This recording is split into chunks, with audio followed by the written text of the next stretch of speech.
अभी जरा नजर डालेंगे कि बिहार के इंतखाबात और दिल्ली के अटैक का क्या आपस में ताने बाने मिलते थे।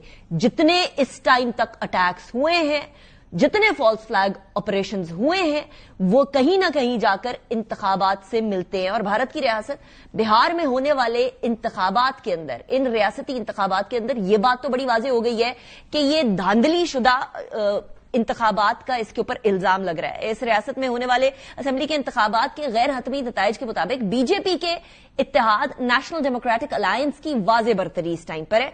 243 रुकन है असेंबली के, जिसके अंदर से एनडीए यानी नेशनल डेमोक्रेटिक अलायंस को 201 नशिस्तों पर आगे बरतरी इस टाइम पर मौजूद है। और उसके उन जो तज्जियाकार हैं उनके मुताबिक शुमाली इंडिया के अंदर बिहार वाहिद रियासत है जहां बीजेपी अपने जोर पर इंतखाबात नहीं जीत सकी।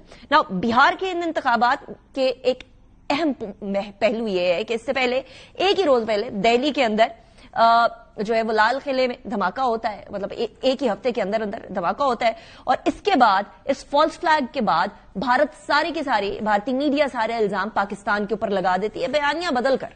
इससे पहले ये बयानिया था कि जी सिलेंडर में धमाका हुआ है, उसके बाद सारा इल्जाम पाकिस्तान पर लगा दिया गया। इससे पहले पुलवामा, उड़ी, पहलगाम और अब लाल किला, ये सारे हमले बीजेपी के दौरानिये में हुए हैं जो उनका टेन्योर था। पर एट द सेम टाइम इस टाइम पर जब इंतखाबात एन सर पे मौजूद थे तब हुए। अब ये सवाल पैदा होता है कि why does it always happen, ये कोइंसाइड क्यों करते हैं। अब जरा अमित शाह ने बिहार के मुताद्दिद रैलियों में बार बार ऑपरेशन सिंदूर का जिक्र किया, यानी ऑपरेशन सिंदूर को सियासी बयानिए के तौर पर बेचना पड़ा। वो बात अलग है कि पाकिस्तान से फेंटी काफी पड़ चुकी थी, तो ऑपरेशन सिंदूर 2 को भी इस्तेमाल करते रहे ये लोग। तेलंगाना के वजीर आला हैं, उन्होंने भी बीजेपी हुकूमत में हिम्मत नहीं थी कि भारत पर हमले के बाद पाकिस्तान पर बमबारी जारी रखती, ये कहा। 2024 के पार्लिमानी इंतखाबात करीब आते ही जिला पूंछ के अंदर भारतीय फौजी काफिले के ऊपर हमले का इल्जाम दी बगैर सबूत, without any evidence, like always Pakistan के ऊपर डाल दिया गया। 5 अक्टूबर 2023 को भी यही हुआ। भारतीय मीडिया ने राजौरी का हमला जो है वो भी पाकिस्तान के सर के ऊपर डाल दिया।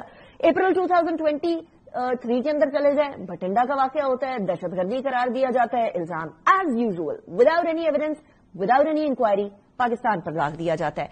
Not just that, Pulwama, Uri, as I already mention, Pathankot का वाकया, पहलगाम का वाकया, लाल किला का वाकया, ये सब के सब बीजेपी की गवर्नमेंट के टाइम पर होते हैं, इंतखाबात के एन कबल होते हैं, ऐसे टाइम पर होते हैं जहां जो मजलूमियत का वोट है वो डायरेक्ट बीजेपी के पास जाएगा। ओ ये तो पाकिस्तान के खिलाफ बड़ा एक ऐसा एक्शन लेंगे जिससे पता नहीं क्या हो जाएगा। Operation Sindoor 2 as I said, ये एक उनका रेटरिक बन चुका है सियासी एज हासिल करने के लिए। पाकिस्तान में सियासत इस तरह से नहीं होती। हमारे साथ सैयद मोहम्मद अली साहब मौजूद हैं जो कि डिफेंस एंड इंटरनेशनल अफेयर्स के एनालिस्ट हैं। बहुत शुक्रिया Syed Mohammad Ali sahab for joining me in the programme.